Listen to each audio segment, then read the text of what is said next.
Bapak nggak sedih Pak? Itu pinjaman dari Allah Pak Ustaz.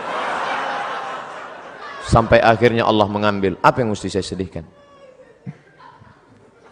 Ustadz nih kalau cerita selalu nggak enak aja. Oke, kita balik. Sekarang kita balik. Suami yang meninggal. Ibu tuh nggak nangis. Banyak orang heran. Ibu nggak nangis. Enggak Pak Ustadz. Kenapa? Udah lama aku tunggu.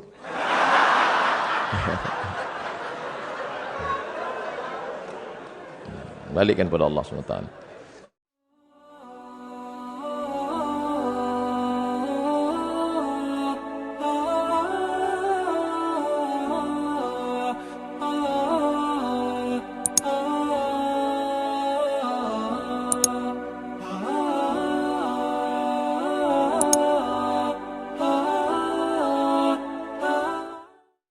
Amalan apa saja yang bisa menghapus amalan kita? Amalan apa yang bisa menghapus amalan kita? Nan pertama hasad. Iyakum wal hasada, janganlah kalian hasad. Fa innal hasada, karena sesungguhnya hasad dengki busuk hati. Yakulul hasanat, memakan amal soleh, puasa, solat, zakat, haji, umroh, baca Quran. Habis dimakan dek hasad. Kama ta'kulun narul hatab, sebagaimana api memakan kayu bakar. Mudah-mudahan ibu bapak kita semua termasuk Abdul Somad bersih hati dari hasad. Apa itu hasad? Tak senang menengok orang lain dapat nikmat. Mancalia gelang ameh kawan kumat darah tinggi. SMS kecil ibu. Apalagi yang bisa merusak amal? Dua. La in asyrakta la yahbatanna amaluka. Kalau kau syirik, persekutukan Allah, kau duakan Allah dengan dukun. Cinta ditolak, dukun bertindak. Suami tak patuh, ambil rambutnya, ambil kukunya, dibakar, minta ke dukun, masukkan ke kopi. Suami minum, mati. Syirik. Sudahlah syirik, jadi janda pula. Lain asyrakta, kalau kau syirik, la yahbatanna amaluka, maka semua amalmu gugur.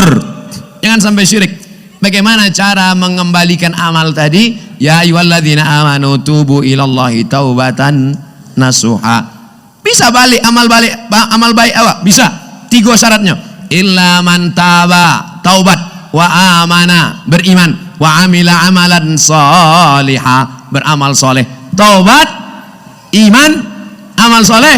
Ulaika yubaddilullahu sayyiatihim, semua dosa salah mereka dulu diganti Allah hasanat, diganti Allah menjadi kebaikan-kebaikan. Mudah-mudahan kita termasuk orang yang pernah salah tapi kemudian bertobat dan kesalahan kita diganti Allah dengan kebaikan. Apa hukum bercadar Pak Ustadz? Bercadar ajaran Islam.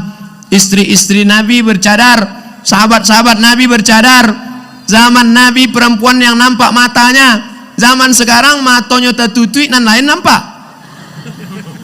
Maka kalau ada perempuan bercadar jangan ejek. Tapi ulama tak sepakat tentang cadar. Sebagian mengatakan cadar wajib, tapi sebagian mengatakan cadar tidak wajib. Maka antara yang bercadar dengan yang tak bercadar jangan saling mengejek. Ibu yang tidak bercadar jangan ejek yang bercadar. Bantu ninja mucalia. Kenapa ketika melihat perempuan bercadar kita marah, tapi melihat perempuan tak pakai rok kita diam? Kenapa melihat perempuan bercadar kita risih? Kenapa melihat perempuan pakai rok pendek kita diam? Berarti otak kita sungsang. Maka yang bercadar bagus, apalagi anak-anak gadis cantik, putih. Saking putihnya kalau minum kopi nampak hitam juga. Itu bagus pakai cadar. Kalau tidak pakai cadar habis bertabrakan supir-supir angkot di jalan. Nah, yang bercadar teruskan, yang pakai jilbab teruskan. Yang bercadar dengan yang tak bercadar jangan kelahi. Karena kalau yang bercadar dengan tak bercadar berkelahi, yang ketawa yang tak pakai baju. Mohon maaf, cakap saya tak sopan. Nenek mama, alim ulama, jadi pandai.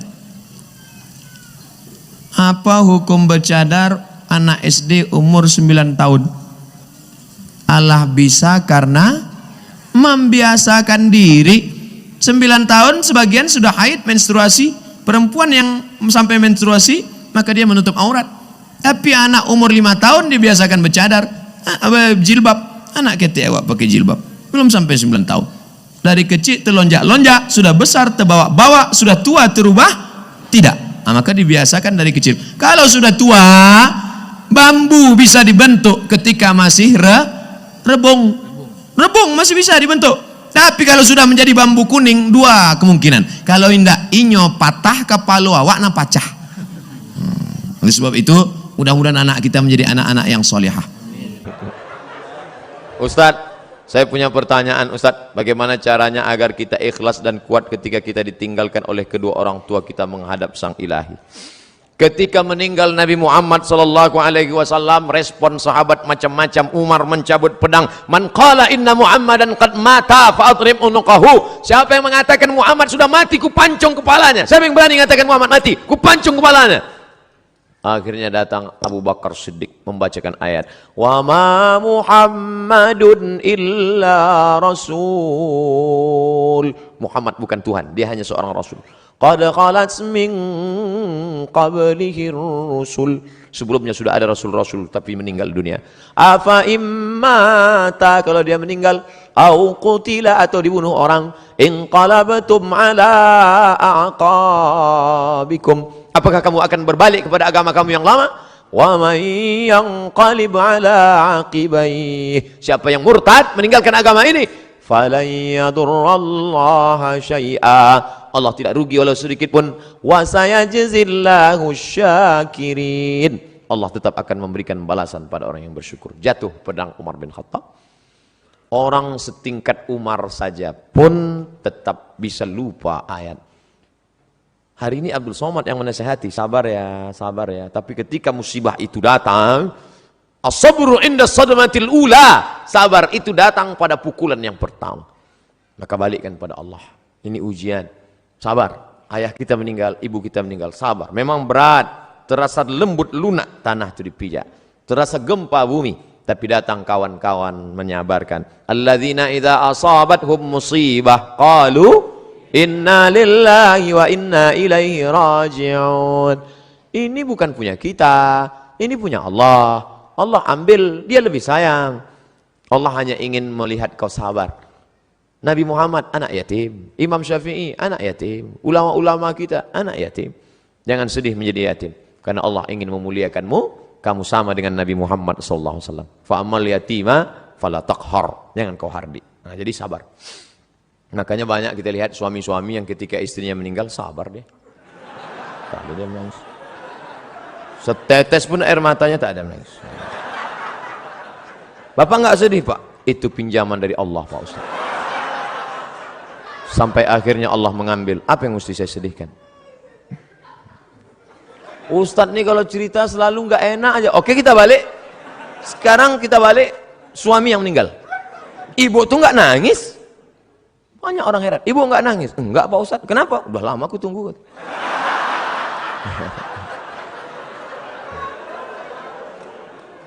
Balikkan pada Allah SWT. Bagaimana caranya supaya doa cepat terkabul dan bagaimana supaya jodoh yang kita impikan cepat datang?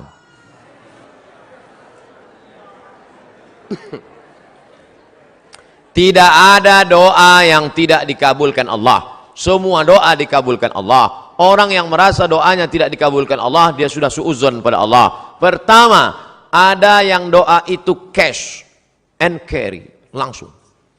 Dua, ada doa itu ditunda Allah karena ini belum layak. Sama seperti anak minta pisau, minta pisau, minta pisau, belum layak. Nanti kalau aku kasih kau luka.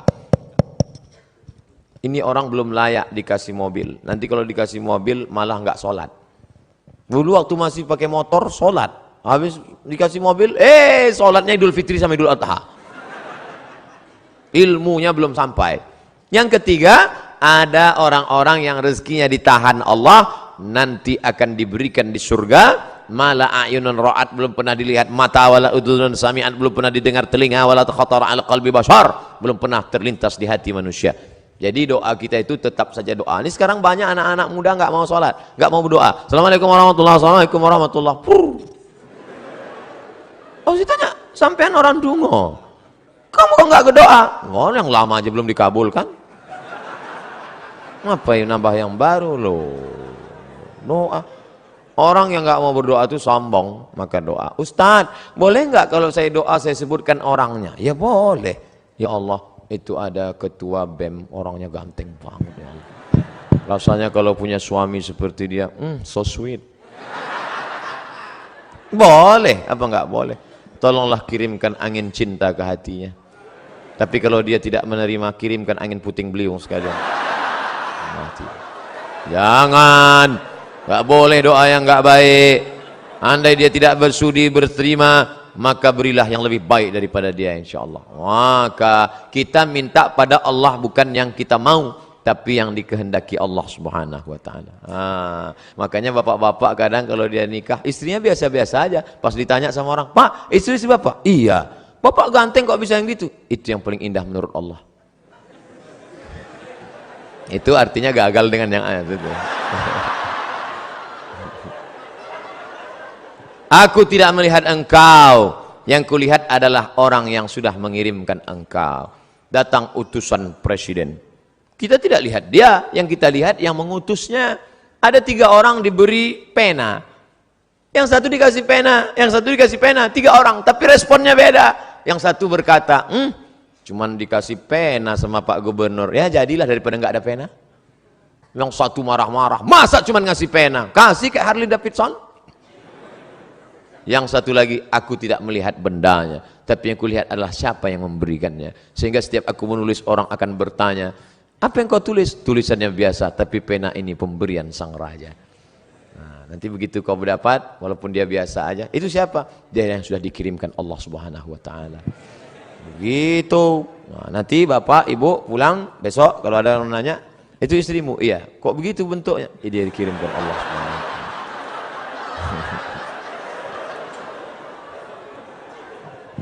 Jangan pernah kau berhenti bosan berdoa kepada Allah Subhanahu wa taala. Tapi tetap ada usaha.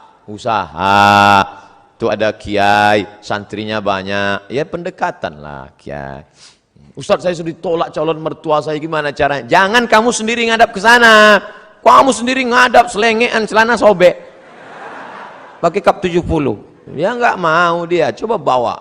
Tanya, calon mertuamu itu kerjanya di mana? Di Universitas Airlangga. Bagian apa dia? Di kantor. Bawa Pak Rektor.